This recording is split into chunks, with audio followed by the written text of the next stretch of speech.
అనంత కరుణామయుడు అపార కృపాశీలుడైన అల్లాహ్ పేరుతో ప్రారంభిస్తున్నాను. సూరే అల్ వాఖ్యా ప్రవేశిక పేరు.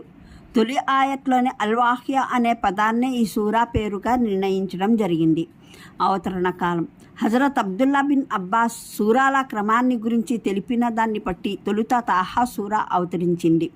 ఆ తర్వాత అల్ వాఖ్యా, దాని తర్వాత అషూరా, అల్ ఇంతిఖాన్, సుయూతి. ఇదే క్రమాన్ని ఇక్రమా కూడా పేర్కొన్నారు. బైహఖీ దలాయిన్ నబవ్వ. హజరత్ ఉమర్ రజియల్లాహు అన్హు విశ్వాసాన్ని స్వీకరించిన గాథ ద్వారా కూడా దీనికి బలం చేకూరుతుంది. ఈ గాథ ఇబ్ను హిషాం, ఇబ్ను ఇసాహక్ ద్వారా ఉటంకించారు. ఇందులో వచ్చిన ప్రస్తావన ఏమిటంటే హజరత్ ఉమర్ రజియల్లాహ తన చెల్లెలి ఇంట ప్రవేశించినప్పుడు తాహా సూరా పఠనం జరుగుతుంది. ఆయన వస్తున్న చప్పుడు వినివారు ఖురాన్ పత్రాలను దాచివేశారు. హజరత్ ఉమర్ రజీ మొదట తన బావపైన విరుచుకుపడ్డారు. ఆ పైన చెల్లెలు ఆయన్ని కాపాడేందుకు ముందుకు రాగా ఆవిడను సైతము కొట్టారు. కడుక ఆవిడ మాడు చిట్లింది. చెల్లెలి రక్తం కారడం చూసి హజరత్ ఉమర్ రజియల్లాహకు పశ్చాత్తాపం కలిగింది. అప్పుడు ఆయన, సరే, మీరు దాచివేసిన ఆ పత్రాలు నాకు చూపండి, అందులో ఏముందో చూడనైనా చూస్తాను అని అన్నారు. దానికి చెల్లెలు, మీరు మీ బహుదైవారాధన కారణంగా అపరిశుద్ధులు, ఈ పత్రాలను పరిశుద్ధుడు మట్టుకే ముట్టుకోగలడు అన్నారు. ఆ పైన హజరత్ ఉమర్ రజీ లేచి స్నానం చేశారు. ఆ తర్వాత పత్రాలు తీసుకుని చదివారు. దీన్ని బట్టి అప్పటికే వాఖ్యా సూర అవతరించిందని తెలుస్తోంది. ఎందుకంటే ఇందులోనే పరిశుద్ధులు మట్టుకే ఈ పత్రాలను ముట్టుకోగలరు అన్న ఆయత్ వచ్చింది. అబీసీనియాకు వలస వెళ్ళడం జరిగిన తర్వాతనే నబివి 5వ సంవత్సరం హజరత్ ఉమర్ రజియల్లాహ విశ్వాసం స్వీకరించారన్నది చారిత్రకంగా నిరూపితమైన విషయం. దీని ప్రధాన విషయం పరలోకం, దేవుని ఏకత్వం, ఖురాన్ని గురించి మక్కా తిరస్కారుల సందేహాల ఖండన, వారు అన్నింటికన్నా ఏ విషయాన్నైతే విశ్వసించ సఖ్యం కానిదిగా పరిగణించేవారో అది, ప్రళయం ఎప్పటికైనా నెలకొంటుందా అన్న విషయం, అందులో భూమి ఆకాశాల సమస్త వ్యవస్థ చిన్నాభిన్నమైపోతుందని, మరణించిన మానవులందరూ మళ్ళీ బ్రతికించబడతారని, వారి విచారణ జరుగుతుందని, సదాచారులైన మానవులు స్వర్గపు తోటల్లో ఉంటారని, పాపాతరులైన మానవులు నరకంలో పడవేయబడతారని ఉంది. వారు చెప్పేది ఏమిటంటే ఇవన్నీ ఊహాగానాలు, నిజ ప్రపంచంలో ఇవన్నీ సంభవించడం అసాధ్యమైన విషయాలు. దీనికి సమాధానంగా తీరా ఆ సంఘటన సంభవించినప్పుడు ఎవరూ అది సంభవించలేదని అబద్ధం పలికేవారు ఉండరు. లేదా అది వస్తూ ఉండగా దాన్ని ఆపడము ఎవరితరము కాదు. లేదా సంభవాన్ని అసంభవంగా చేసి చూపెట్టడము జరగదు. ఆ సమయాన తప్పనిసరిగా మానవులు 3 వర్గాలుగా విభజింపబడతారు. 1 సాబిహీన్, అగ్రగాములు. 2 సాధారణ సదా ఆచారులు. 3 పరలోకాన్ని తిరస్కరించి చివరి శ్వాస వరకు తిరస్కారం, బహుదైవారాధన, మహా అపరాధాలలో మునిగిపోయిన వారు. ఈ 3 వర్గాల ఎడల జరిగే వ్యవహారం సవివరంగా 7 నుండి 56వ ఆయత్ వరకు చర్చించబడింది. ఆ తర్వాత 57 నుండి 74వ ఆయత్ వరకు తిరస్కారులు విశ్వసించడానికి నిరాకరిస్తున్న ఆ 2 మౌలిక విశ్వాసాలకు, అంటే తౌహీద్, ఆఖిరత్కు సంబంధించిన సాక్ష్యాధారాల సత్యతనే ఒకదాని తర్వాత మరొకటి చాటడం జరిగింది. ఈ ఆధారాలలో భూమి ఆకాశాల ఇతర సమస్త వస్తువుల్ని వదిలి స్వయంగా మానవుని ఉనికి, అతను భుజించే ఆహారం, అతను త్రాగే నీరు, తన భోజనం వండుకునే నిప్పు వైపునకు దృష్టి మళ్లించబడింది. అతన్ని ఓ ప్రశ్నను గురించి ఆలోచించేందుకు పిలుపునివ్వబడింది. నీవు ఏ దేవుని సృష్టికే వల్ల ఉనికిలోకి వచ్చావో, ఎవరు ప్రసాదించిన జీవన సామాగ్రి ఆధారంగా మనగలుగుతున్నావో, ఆయనకెదురుగా స్వతంత్రత అధికారాలు ప్రకటించే లేదా ఆయన్ని కాదని ఇతరుల దాస్యాన్ని నిర్వర్తించే హక్కు నీకు ఎలా సంక్రమించింది? ఆయన్ని గురించి నీవెలా ఆలోచించావు? ఆయన ఒకసారి నీకు ఉనికి ప్రసాదించిన తర్వాత అసక్తుడు, వివసుడు అయిపోయాడని, నిన్ను మళ్ళీ పుట్టించలేడని ఎలా అనుకున్నావు? ఆ తర్వాత 75 నుండి 82వ ఆయత్ వరకు ఖురాన్ని గురించి వారి అసంకల్ని ఖండించడం జరిగింది. వారిని జాగృతపరచడము జరిగింది. దౌర్భాగ్యులారా, ఈ మహోజ్వలమైన వరప్రసాదం మీ వద్దకు వచ్చింది.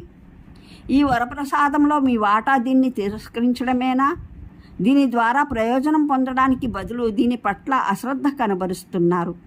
ఖురాన్ సత్యత పట్ల 2 క్లుప్తమైన వాక్యాల్లో అనన్యమైన ఈ ఆధారాన్ని చూపెట్టడం జరిగింది.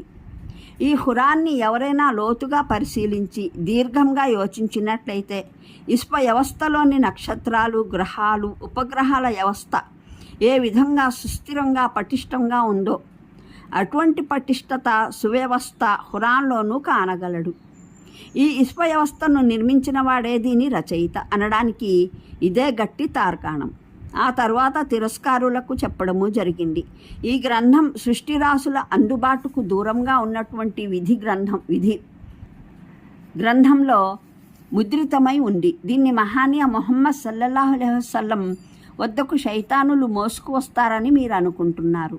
నిజానికి సురక్షిత ఫలకం నుండి ముహమ్మద్ సల్లల్లాహు అలైహి వసల్లం వరకు ఏ మాధ్యమం ద్వారానైతే ఇది అందుతుందో అందులో పరిశుద్ధ చిత్తులైన దైవదూతలు తప్ప మరెవరి జోక్యము ఇసుమంతైనా లేదు. చివరగా మానవునికి సృష్టంగా చెప్పివేయడం జరిగింది. నీవు ఎన్ని ప్రగల్భాలు పలికినా నీకు ప్రాప్తమైన స్వేచ్ఛాయుత ప్రతిపత్తి పొగరులో ఎంతగా యథార్థాల పట్ల కళ్ళు మూసుకుపోయి గుడ్డివాడివైపోయినా మరణ సమయం చాలు నీ కళ్ళు తెరవడానికి. ఆ సమయాన నీవు పూర్తిగా యువసుడవైపోతావు. స్వయంగా నీ తల్లిదండ్రుల్ని కాపాడుకోలేకపోతావు. నీ సంతానాన్ని కాపాడుకోలేకపోతావు. సొంత గురువుల్ని, అగ్రనాయకుల్ని, ప్రియ నేతల్ని కాపాడుకోలేవు. అందరూ నీ కళ్ళ ఎదుటే మరణిస్తూ ఉంటారు. నీవు చూస్తూ ఉండిపోతావు. నీపై మరో బలవత్తరమైన శక్తి ఏదీ లేకపోయినట్లయితే, ప్రపంచంలో కేవలం నీవే తప్ప మరేదీ లేదన్న నీ అహంభావం నిజమైనది అయినట్లయితే, మరో దేవుడెవడూ లేకపోతే ఒక మరణిస్తున్న వానిలోని ప్రాణాన్ని ఎందుకు మరల్చి తీసుకురావు?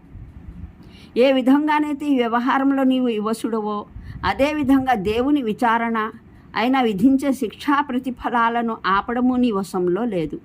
నీవు అంగీకరించినా అంగీకరించకపోయినా మరణానంతరం మరణించే ప్రతి వ్యక్తి తన అంతాన్ని చూసుకుని తీరుతాడు. సన్నిహితుల్లోని వాడైతే సన్నిహితుల అంతిమ పరిణామం చూసుకుంటాడు. సజ్జనుల్లోని వాడైతే సజ్జనుల పరిణామాన్ని చూసుకుంటాడు. ఆబద్ధీకరించే మార్గ విహీనులలోని వాడైతే అపరాధులకు విధితమైన పరిణామాన్ని చూసుకుంటాడు. అనంత కరుణామయుడు, అపార కృపాశీలుడైన అల్లాహ్ పేరుతో ప్రారంభిస్తున్నాను. సూరే అల్-వాఖ్యా ప్రవేశిక. పేరు తొలి ఆయత్లోని అల్-వాఖ్యా అనే పదాన్నే ఈ సూరా పేరుగా నిర్ణయించడం జరిగింది. అవతరణ కాలం హజరత్ అబ్దుల్లా బిన్ అబ్బాస్ సూరాల క్రమాన్ని గురించి తెలిపిన దాన్ని బట్టి తొలుత తాహా సూరా అవతరించింది. ఆ తర్వాత అల్-వాఖ్యా, దాని తర్వాత అషూరా, అల్-ఇంతిఖాన్, సుయూతి. ఇదే క్రమాన్ని ఇక్రమా కూడా పేర్కొన్నారు. బైహఖీ, దలాయిన్ నబవ్వ. హజరత్ ఉమర్ రజియల్లాహు అన్హు విశ్వాసాన్ని స్వీకరించిన గాథ ద్వారా కూడా దీనికి బలం చేకూరుతుంది. ఈ గాథ ఇబ్ను హిషాం, ఇబ్ను ఇసాహక్ ద్వారా ఉటంకించారు. ఇందులో వచ్చిన ప్రస్తావన ఏమిటంటే, హజరత్ ఉమర్ రజియల్లాహ తన చెల్లెలి ఇంట ప్రవేశించినప్పుడు తాహా సూరా పఠనం జరుగుతుంది. ఆయన వస్తున్న చప్పుడు వినివారు ఖురాన్ పత్రాలను దాచివేశారు. హజరత్ ఉమర్ రజీ మొదట తన బావపైన విరుచుకుపడ్డారు. ఆ పైన చెల్లెలు ఆయన్ని కాపాడేందుకు ముందుకు రాగా ఆవిడను సైతము కొట్టారు. కడుక ఆవిడ మాడు చిట్లింది. చెల్లెలి రక్తం కారడం చూసి హజరత్ ఉమర్ రజియల్లాహకు పశ్చాత్తాపం కలిగింది.